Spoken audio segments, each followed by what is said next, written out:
Hello दोस्तों, कैसे हो आप सब। मैं Arvind Sharma ST online nursing class में एक बार फिर से आपका हार्दिक अभिनंदन करता हूं। चलें, आज हम पढ़ेंगे फार्माकोलॉजी के इंपॉर्टेंट क्वेश्चन जो कि आगामी आने वाला एग्जाम, इंपॉर्टेंट एग्जाम आरआरबी है, और जितने भी स्टेट लेवल के एग्जाम होते हैं, जितने भी सेंट्रल लेवल के एग्जाम होते हैं, उन सभी के लिए फार्माकोलॉजी के इंपॉर्टेंट क्वेश्चन साबित होने वाले हैं। क्लियर है दोस्तों। टाइम को ज़ाया नहीं करते हुए हम क्वेश्चन सेशन को स्टार्ट करते हैं।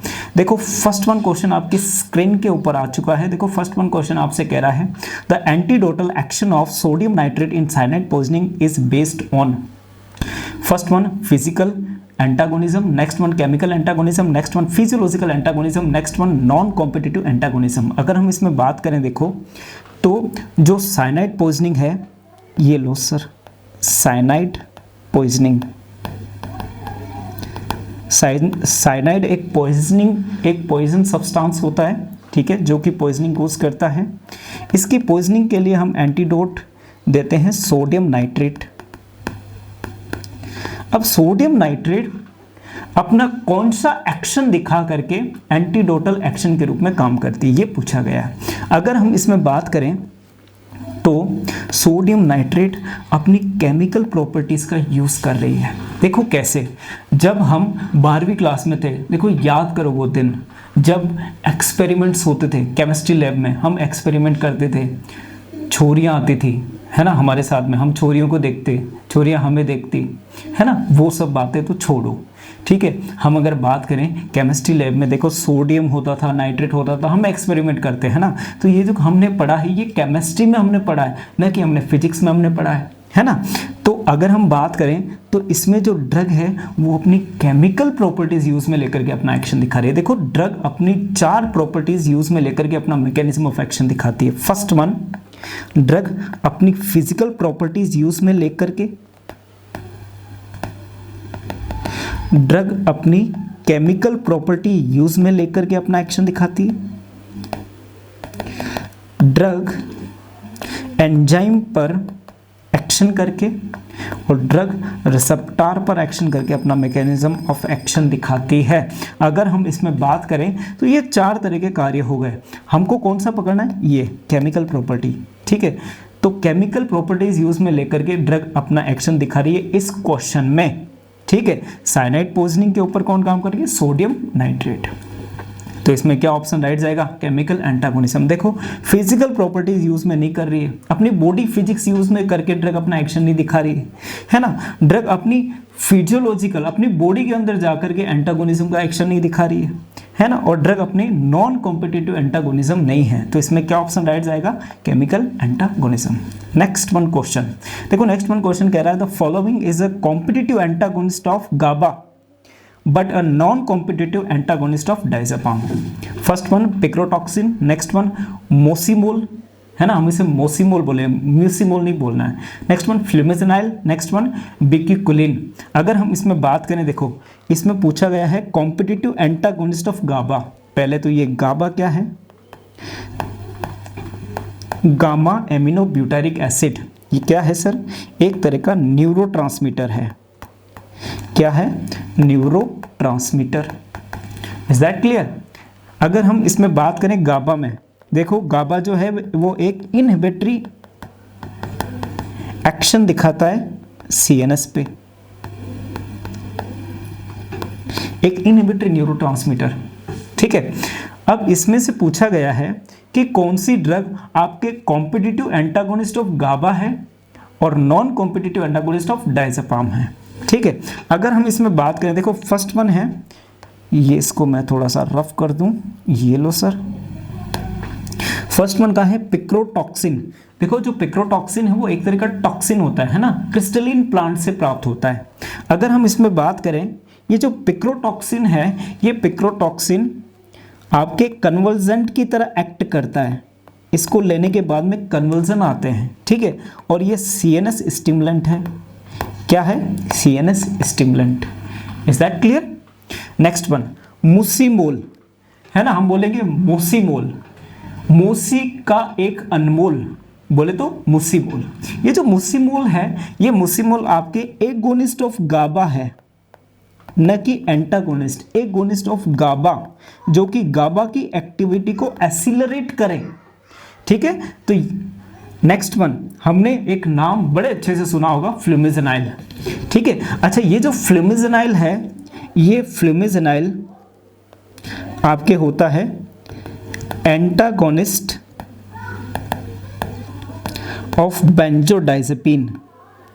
जितनी भी बेंजोडाइजेपिन है, जैसे कि डायजेपाम, नाइट्राजेपाम, क्लोनाजेपाम, क्लोराजेपाम, क्लोबाजेपाम, जितनी भी है जपाम, है ना, जितनी भी बेंजोडाइजेपिन है, उन सब के ऊपर इसका एंटागोनिस्ट एक्शन होता है फ्लूमिज़नाइल का। और एंटीडोट ऑफ बेंजोडाइजेपिन की बात करें, देखो एंटीडोट क्वेश्चन आया हुआ है सर, एंटीडोट ऑफ बेंजोडाइजेपिन, जो बेंजोडाइजेपिन का एंटीडोट है वो भी फ्लूमिज़नाइल है, ठीक है। तो इन सभी में देखो प्रिक्रोटॉक्सिन जो है वो एंटागोनिस्ट, कॉम्पिटिटिव एंटागोनिस्ट ऑफ गाबा नहीं है, मोसिमोल भी नहीं है, मोसिमोल भी नहीं है, और फ्लूमिज़नाइल भी नहीं है। तो बात आती है किसकी, बिक्यूकुलिन की। ये जो बिक्यूकुलिन है ये कॉम्पिटिटिव एंटागोनिस्ट ऑफ गाबा है, ठीक है, और दूसरा non competitive antagonist of diazepam है। Is that clear? तो इसमें क्या ऑप्शन राइट जाएगा? ऑप्शन जाएगा सीधा सा इसमें बिक्यूकुलिन। यस और नो? चलें आगे, चलें। और भी हम कह सकते हैं नॉन कॉम्पिटिटिव एंटागोनिस्ट का मतलब है कि डायजेपाम की ओवरडोज हो जाए तब हम इसको दे सकते हैं। Is that clear?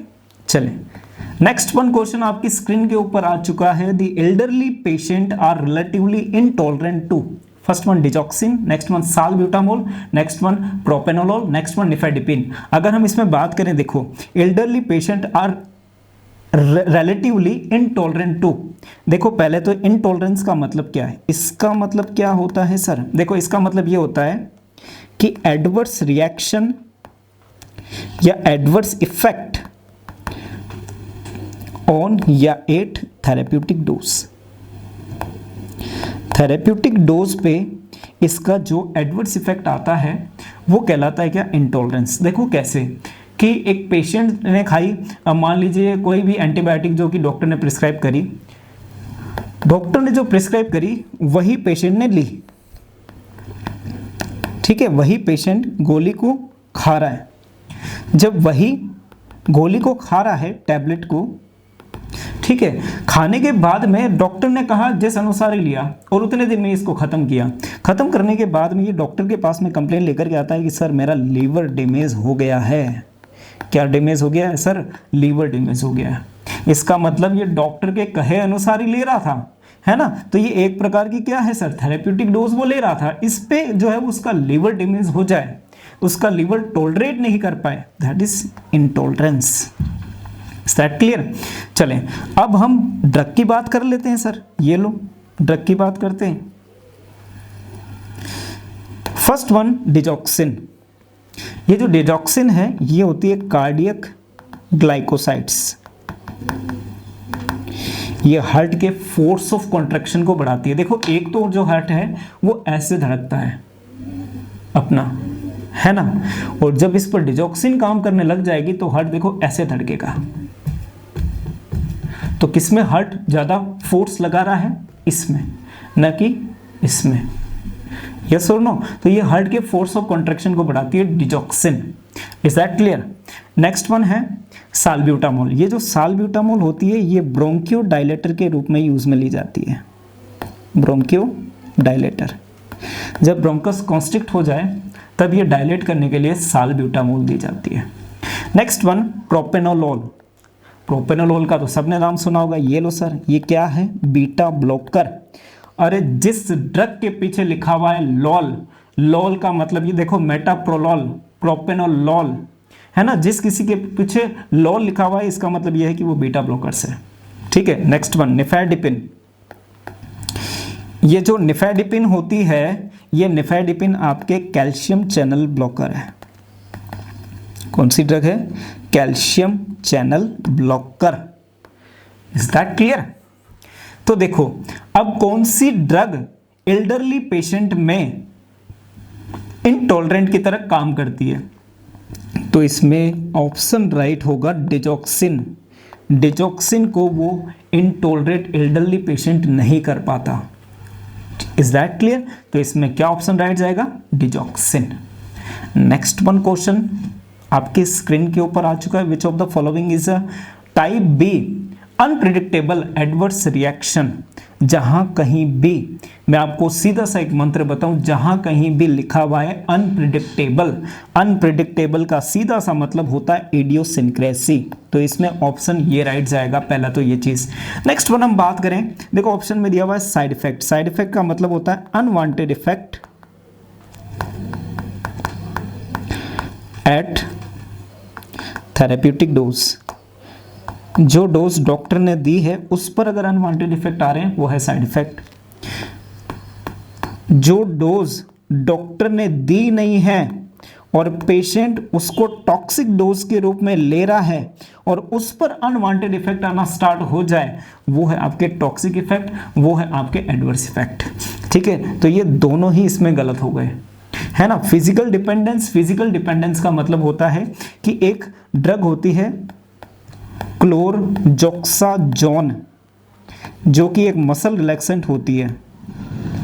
जब मसल में स्पाज्मोडिक पेन होने लगता है तब पेशेंट इसको लेता है। ठीक है, अब इसको लेने के बाद में 1 साल तक ये क्लोरजोक्साजोन खाई। अब पेशेंट की हालत ऐसी हो गई है कि उसको तो पीसीएम, क्लोरजोक्साजोन और डिक्लोफिनेक उठने के लिए भी चाहिए। मतलब उसकी जो बॉडी फिजिक है वो एकदम से किसके ऊपर डिपेंड हो गई है, किसके ऊपर, क्लोरजोक्साजोन के ऊपर, पीसीएम के ऊपर और डिक्लोफिनेक के ऊपर। इसे बोलते हैं फिजिकल डिपेंडेंस। ठीक है, तो फिजिकल डिपेंडेंस भी इसमें रॉन्ग होगा। तो क्या ऑप्शन राइट जाएगा सर, इसमें जाएगा सीधा इडियोसिंक्रेसी। ठीक है, एक स्पेसिफिक ड्रग जो कि स्पेसिफिक पेशेंट के ऊपर जाकर के एक्ट करती है और उसका एक्शन क्या होगा वो इसका प्रिडिक्शन नहीं लगाया जा सकता, उसकी कल्पना नहीं की जा सकती। ठीक है, तो इसमें क्या ऑप्शन राइट जाएगा, इडियोसिंक्रेसी। Is that clear? आगे बढ़ते हैं। नेक्स्ट वन क्वेश्चन आपकी स्क्रीन के ऊपर आ चुका है, देखो